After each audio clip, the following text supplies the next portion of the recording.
Everybody, thanks for your patience. It's been a long day. I'd like to talk about the transformational progress our economy has made over the last 4 years. This morning's job report shows the economy added more than 250,000 jobs in December. That the unemployment rate has dropped below 4.1, as low as 4.1%. And all told, in 4 years, we've created 16.6 million new jobs, the most of any single presidential term in history. There wasn't a month, not a single month, when the economy lost jobs, another record for any presidency. In fact, the last month America lost jobs was the month before I came to office. And the question is, I want to make it clear, how and why did we make such progress? We did it by fundamentally changing the economic policy of this country. After decades of trickle-down economics that primarily benefited those at the very top, Kamala and I and our administration have written a new playbook that's growing the economy from the middle out and the bottom up that benefits everyone. The new playbook is working, but in 10 days, our administration will end and the new administration will begin. We're going to face another inflection point. Do we continue to grow the economy from the middle out and the bottom up as we have the past 4 years, or do we backslide to an economic theory that benefits those at the very top while working people and middle-class people struggled for their fair share of growth? 4 years ago, when Kamala and I came to office, 3,000 Americans are dying per day because of the pandemic. Millions of Americans have lost their jobs and were at risk of losing their homes. Hundreds of thousands of factories and businesses closed, creating despair in so many communities all across America. Supply chains were shattered. Prices soared from everything from cars to home appliances. The previous administration had no real plan to get us through one of the toughest periods in the nation's history. In fact, there's an old saying, if the only tool is a hammer you have, everything looks like a nail. And over the course of decades, our Republican leadership's trickle-down economic was a hammer and working people were the nail. Slashing taxes for the very wealthy and biggest corporations. Offshoring jobs and factories for cheaper labor overseas while importing products that used to be made in America. To offset its cost, advocates of trickle-down economics ripped a social safety net, trying to privatize Social Security and Medicare, trying to deny access to affordable health care and prescription drug costs, lifting the fortunes of the wealthy, often meant attacking the rights of workers. We came to office with a different vision of America. From the first 2 months I was in office, I signed the American Rescue Plan that put shots in arms and checks in pockets to vaccinate the nation and return us to full employment. We followed up with long-term investments in our future. My Investing in America agenda, which includes the Bipartisan Infrastructure Law, the CHIPS and Science Act, the Inflation Reduction Act, together mark the most significant investment in America since the New Deal. The Inflation Reduction Act alone is the most significant investment in climate and clean energy ever, anywhere in the world. And we make these investments. When we do it, we buy American. Buy America has been the law of the land since the 30s. It says that any money the president is authorized by Congress to spend should use American workers and American products. The past administration, including my predecessor, failed to buy American, to use American workers, but not on our watch. We're modernizing roads, bridges, ports, airports, clean water systems, affordable high-speed broadband systems and internet, and so much more. And we've incentivized building all these large federal projects with American products and American union labor.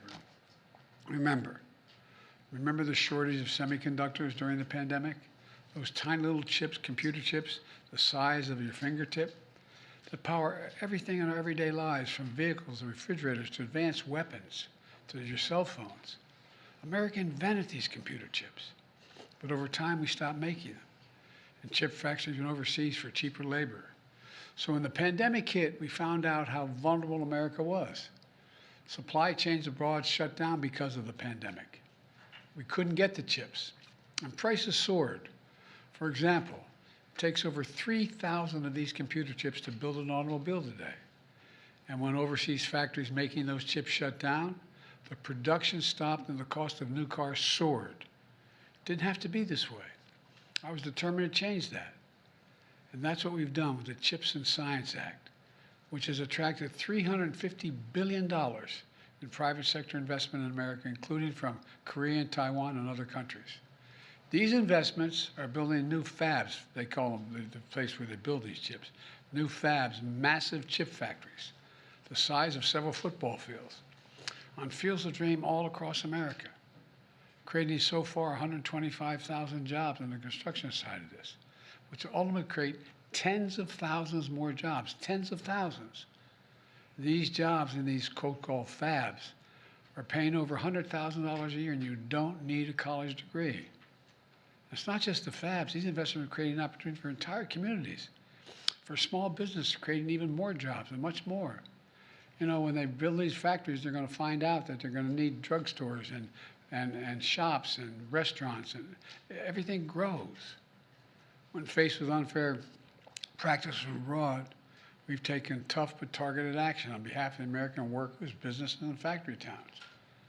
We know the pandemic and Russia's war against Ukraine and the inflation they created caused enormous pain and hardship all across America and around the world.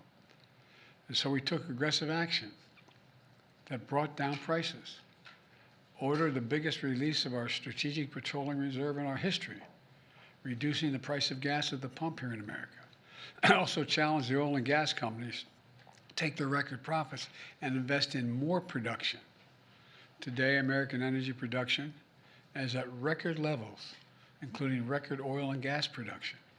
Gas prices are $3 a gallon, which is below the price before the Russian invasion of Ukraine.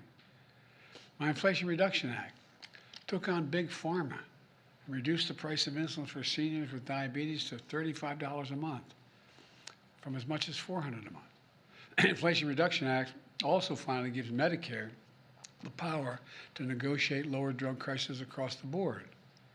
As of this month, out-of-pocket prescription drug costs that's already passed will be capped at $2,000 per year, no matter how expensive the drugs are. Even those expensive cancer drugs that cost $10,000, $12,000, $14,000 a year, no senior will have to pay more than $2,000 a year.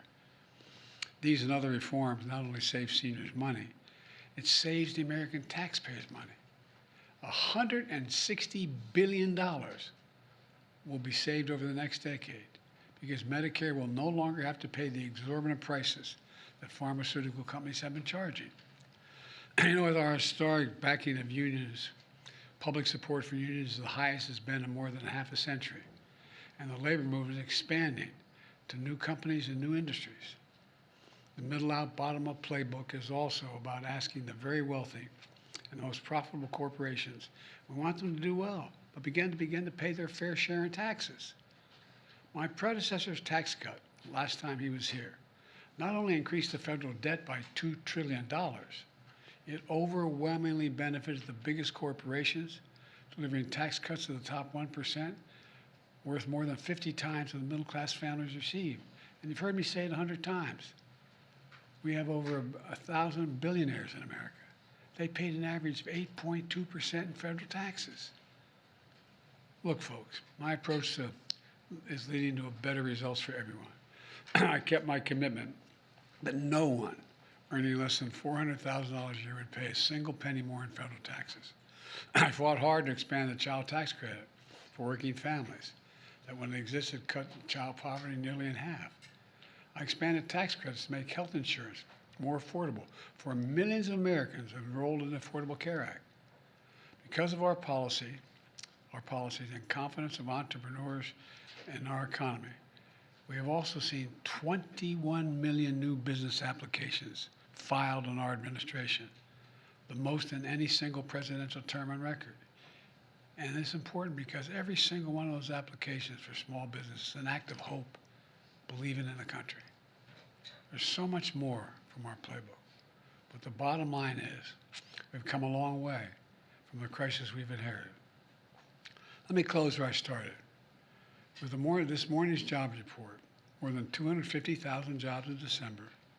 In 4 years, the economy created 16.6 million new jobs, the most in any single presidential term. We've created jobs every single month I was in office.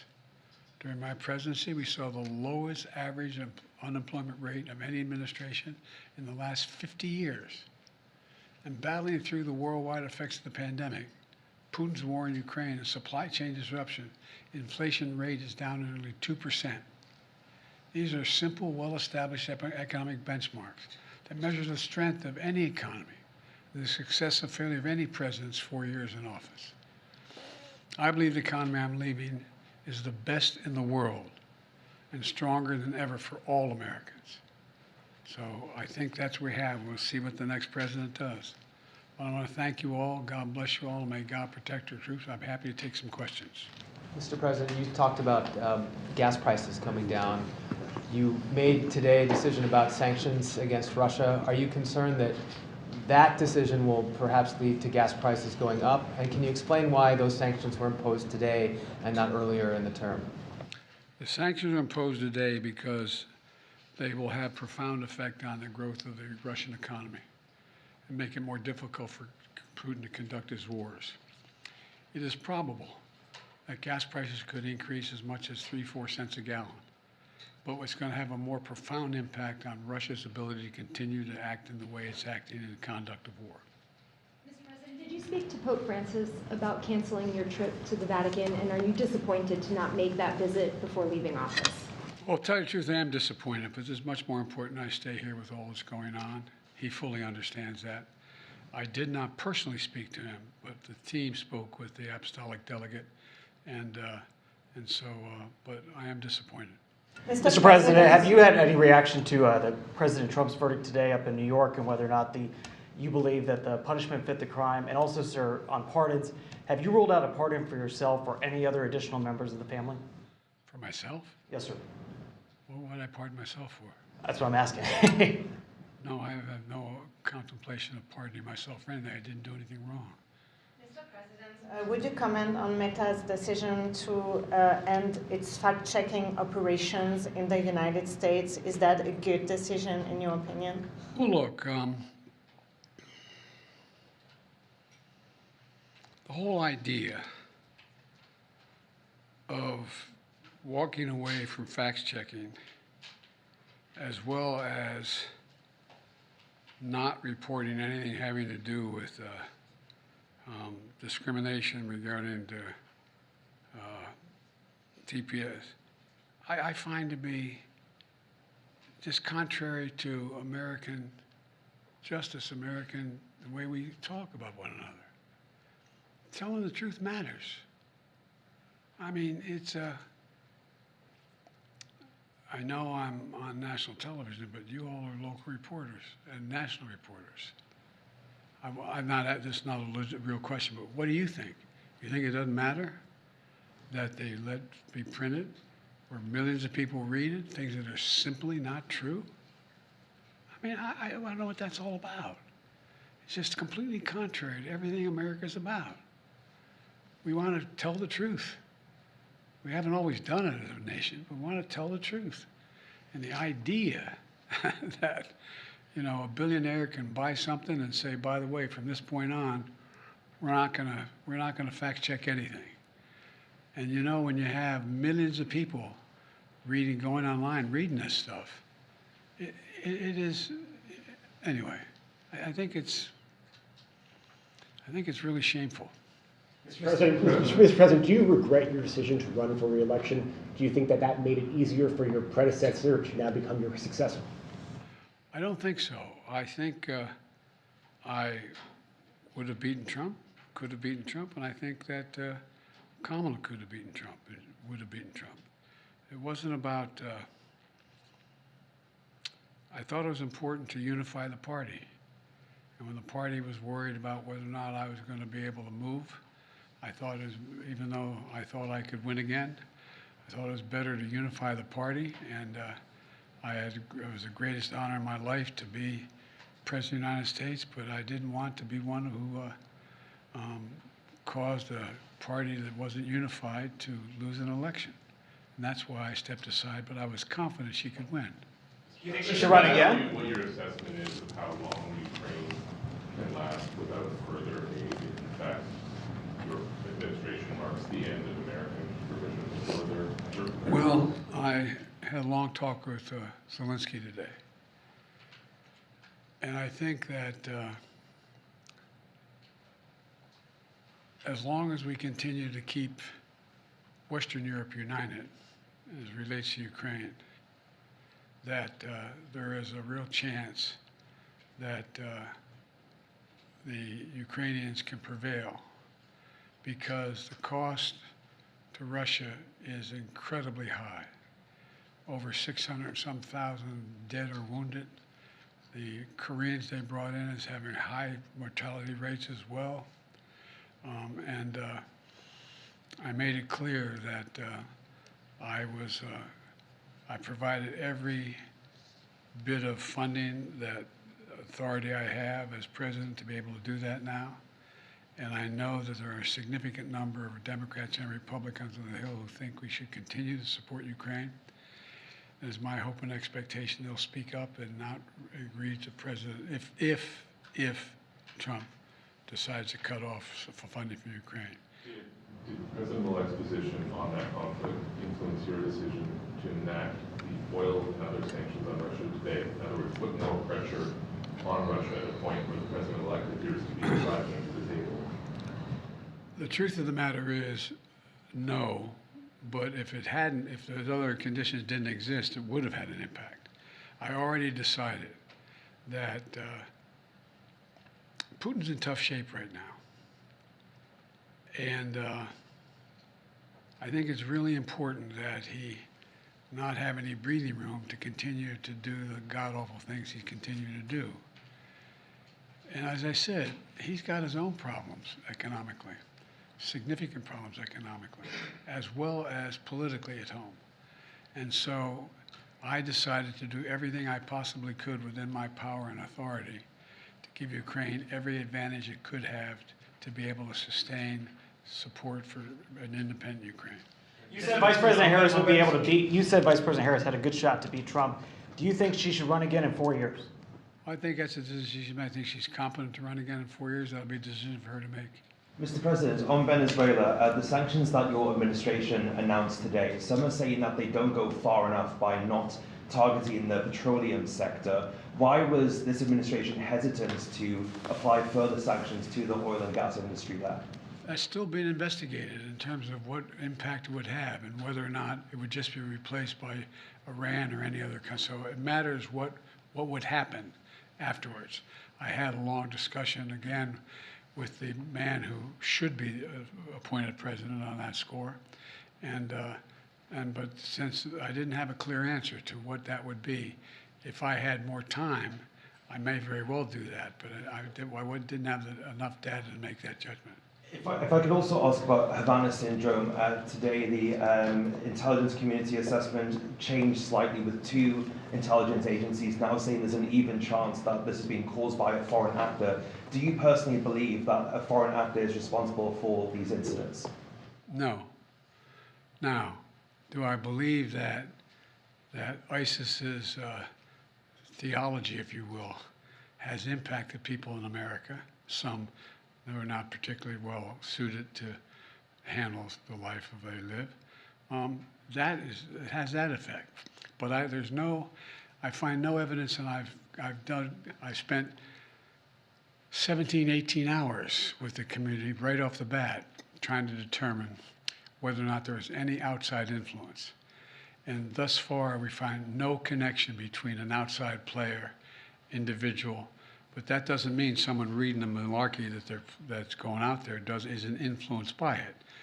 Both these men, both in Nevada and in Louisiana, have been men who've had their own problems but not because they've been influenced by a specific individual. Sorry, so my question was on Havana syndrome, not Nevada, sorry. On the Havana syndrome, the intelligence community today, part of their assessment changed, saying that there is now an even chance that the Havana syndrome cases and incidents, there's a foreign actor potentially behind them. Do you agree with that assessment? I don't have the full brief on that right now. I'm not going to comment on that. Do you have an update on Austin Tice in Syria and whether or not he's...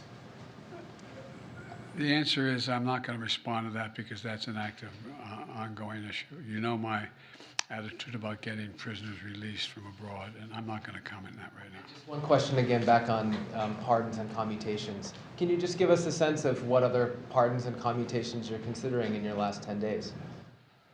Well, the answer is no, because two things. One is that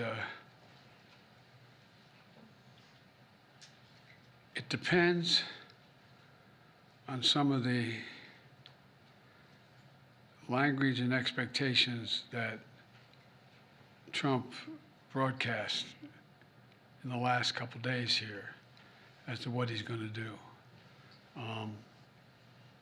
The idea that he would punish people for not adhering to what he thinks should be policies related to his well-being is outrageous. But there's still consideration of some folks, nothing but no decision. Thanks, everybody. Have you talked about what kind of post-presidency? Have you decided what kind of role will you have post-presidency, sir? Do you plan to speak out after you leave Washington, or are you going to follow kind of more of the Bush model, where you're kind of out of sight and out of mind? I'm not going to be out of sight or out of mind. Thank